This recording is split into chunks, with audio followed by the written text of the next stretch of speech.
श्रीमद् भगवत गीता हिंदू धर्म की एक ऐसी पुस्तक है जो संपूर्ण मानव समाज का कल्याण करने वाली है। इसके बारे में आप जितना सुनेंगे या पढ़ेंगे उतने ही आपके जीवन के कष्ट दूर होंगे। श्रीमद् भगवत गीता एक ऐसा ग्रंथ है जिसमें संपूर्ण वेद पुराणों का निचोड़ है। नमस्कार दोस्तों, अब हम श्रीमद् भगवत गीता के द्वितीय अध्याय से शुरुआत करेंगे। हमारे चैनल को लाइक एंड सब्सक्राइब शेयर करना ना भूलें। योगस्था कुरु कर्माणि संगं त्यक्त्वा धनंजय सिद्ध सिद्धयो समो भूत्वा समत्तम योग उच्यते। इस समत्त रूप बुद्धि योग से सकाम कर्म अत्यंत ही निम्न श्रेणी का है। इसीलिए हे धनंजय, तू सम बुद्धि में ही रक्षा का उपाय ढूंढ, अर्थात बुद्धि योग का ही आश्रय ग्रहण कर, क्योंकि फल के हेतु बनने वाले अत्यंत दीन हैं। दूरेण परम कर्म बुद्धि योगा धनंजय बुद्धो शरणं विच्छा कर्मणा फल हेतवः। समबुद्धि युक्त पुरुष और पुण्य और पाप दोनों को इसी लोक में त्याग देता है, अर्थात उनसे मुक्त हो जाता है।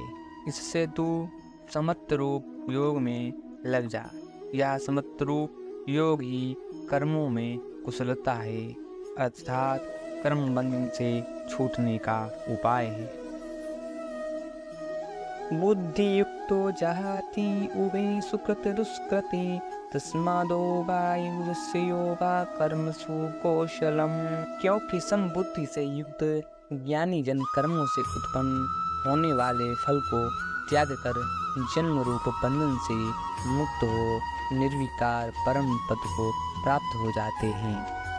कर्मजं बुद्धि युक्ता ही फलम त्यक्त्वा मनीषिणा जन्म बंध विनिर्मुक्ता पदम गच्छन्ति नामयम्। जिस काल में तेरी बुद्धि मोह रूप दलदल को भली भांति पार कर जाएगी, उसमें तू सुने हुए और सुनने में आने वाले इस लोक और परलोक संबंधी सभी भोगों से वैराग्य को प्राप्त हो जाएगा।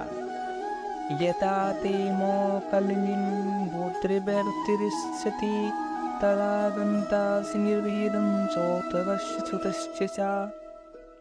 भांति भांति के वचनों को सुनने से विचलित हुई तेरी बुद्धि जब परमात्मा में अचल और स्थिर ठहर जाएगी, तब तो योग को प्राप्त हो जाएगा।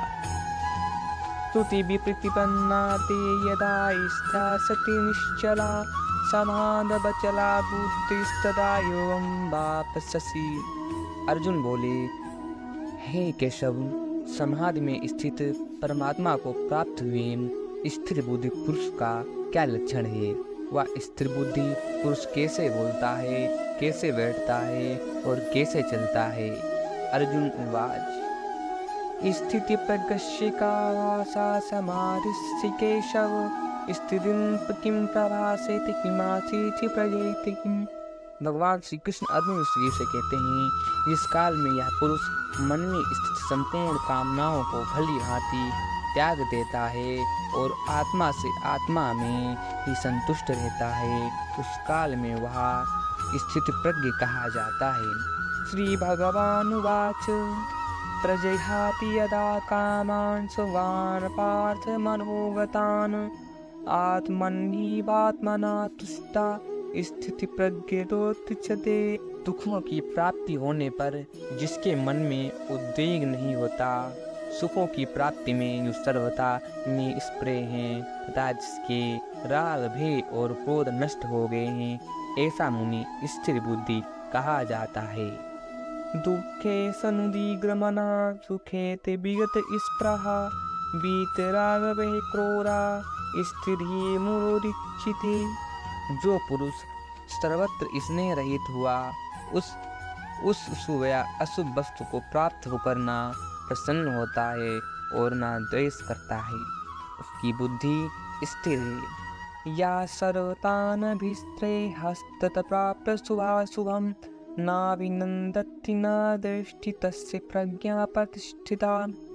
और कछुआ सब ओर से अपने अंगों को जैसे समेट लेता है, वैसे ही जब यह पुरुष इंद्रियों के विषयों से इंद्रियों को सब प्रकार से हटा लेता है, तब उसकी बुद्धि स्थिर होती है। यदा संकटे चायं करुमोऽग्निः सर्वशा इंद्रियाणि इंद्रियार्थ तस्य प्रज्ञा प्रतिष्ठिता। इंद्रियों के द्वारा विषयों के ग्रहण न करने वाले पुरुष के भी केवल विषय तो निवृत्त हो जाते हैं, परंतु उनमें रहने वाली आसक्ति निवृत्ति नहीं होती। इस स्थित प्रज्ञ पुरुष की तो आसक्ति भी परमात्मा का साक्षात्कार करके निवृत्ति हो जाती है। विषया विनिवर्तन्ते निराहारस्य देहिना रसवर्जरसोपस्य परम दृष्टा निवर्तते। हे अर्जुन, आसक्ति का नाश न होने के कारण ये प्रथम इस स्वभाव वाली इंद्रियां यत्न करते हुए बुद्धिमान पुरुष के मन को भी बलात् भर लेती हैं। यततो हापि कौन्ते पुरुषस्य विप्रसिता इंद्रियाणि प्रमाथीनि हरन्ति प्रशवं मना। इसलिए साधक को चाहिए कि वह उन संपूर्ण इंद्रियों को बस में करके समाहित चित हुआ मेरे परायण होकर ध्यान में बैठे, क्योंकि जिस पुरुष की इंद्रियां बस में होती हैं उसी की बुद्धि स्थिर हो जाती है। तानि सर्वाणि संयुक्त आसीत् मत्परा वसेहि यस्इन्द्रियाणि तस्य प्रज्ञा प्रतिष्ठिता। विषयों का चिंतन करने वाली पुरुष की उन विषयों में आसक्ति हो जाती है। आसक्ति से उन विषयों की कामना उत्पन्न होती है और कामना में विकृ पड़ने से क्रोध उत्पन्न होता है। ध्यायतो विषयान् पुंसा संगसतेषु उपजायते संगात् जायते कामः कामात् क्रोधो विजायते। क्रोध से अत्यंत मूढ़ भाव उत्पन्न हो जाता है। मूर्खता भाव से स्मृति में भ्रम हो जाता है। स्मृति में भ्रम हो जाने से बुद्धि का नाश हो जाता है और बुद्धि का नाश हो जाने से यह पुरुष अपनी स्थिति से भी नीचे गिर जाता है। क्रोधाद् भवति सम्मोहः सम्मोहात् स्मृतिं विभ्रमा स्मृतिभ्रंशाद् बुद्धिनाशो बुद्धिनाशात् स प्रणश्यति। परंतु अपने अधीन किए हुए अंतःकरण वाला साधक अपने बस में किए हुए राग द्वेष से रहित इंद्रियों द्वारा विषयों में विचरण करता हुआ अंतःकरण की प्रसन्नता को प्राप्त होता है। रागदेशु वियुक्तेषु विषयान् निश्चरन् आत्मवश्ये विदधेयात्मा प्रसादं गच्छति। अंतःकरण की प्रसन्नता होने पर इसके संपूर्ण दुखों का अभाव हो जाता है और उस प्रसन्नचित्त वाले कर्मयोगी की बुद्धि शीघ्र ही सब ओर से हटकर एक परमात्मा में ही भली भांति स्थिर हो जाती है। प्रसादे सर्वदुःखानां हानिरस्योपजायते प्रसन्नचित्त सौहासु बुद्धिपर्यवतिष्ठिते।